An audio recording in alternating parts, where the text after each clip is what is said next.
দৈত্য দানবদের মধ্যে বিবাদ সবসময় থাকত।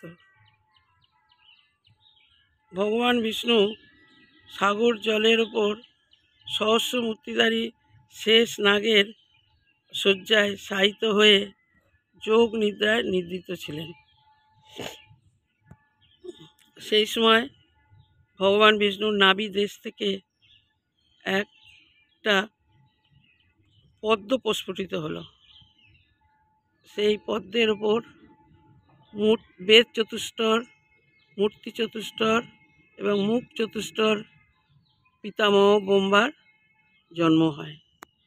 পিতামহ ব্রহ্মার জন্মের বেশ কিছুকাল পরে মধু ও কৈটব নামে দুই দানব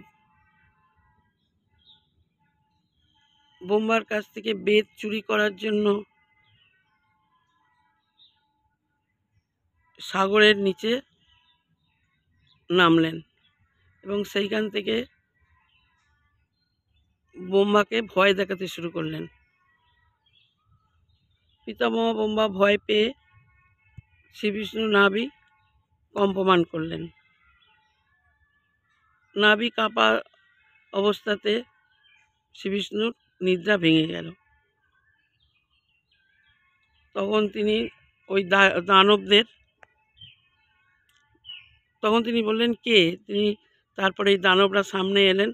আসার পর বললেন আমরা মধু কৈটব। তখন বলল তোমরা খুব শক্তিশালী পুরুষ, তোমাদের দেখে আমি খুব খুশি, খুব প্রীত হয়েছি, তোমরা কি বর চাও বলো। তখন মধু কৈটব বলল আমরা বর দান করি, আমরা বর নিই না, তুমি কি বর চাও বলো। তখন ভগবান বিষ্ণু বললেন আমি বর চাই আমি যেন তোমাদের বধ করতে পারি।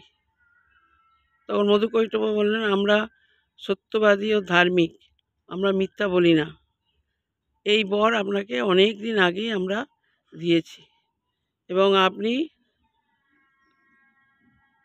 বলেছেন যে প্রতিজ্ঞা করেছেন যে আমাদের অনাবৃত আকাশে বধ করবেন এবং আমরা প্রতিজ্ঞা করেছি আপনার পুত্র হয়ে জন্মাবো। তখন তিনি বললেন ঠিক আছে।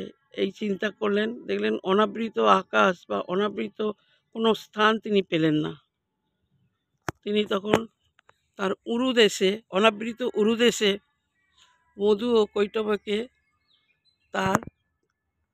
বিষ্ণু তার চক্র দিয়ে শিরচ্ছেদ করেছিল মধু কৈটবের। বন্ধুরা তোমাদের কেমন লাগলো তোমরা কমেন্টে জানিও।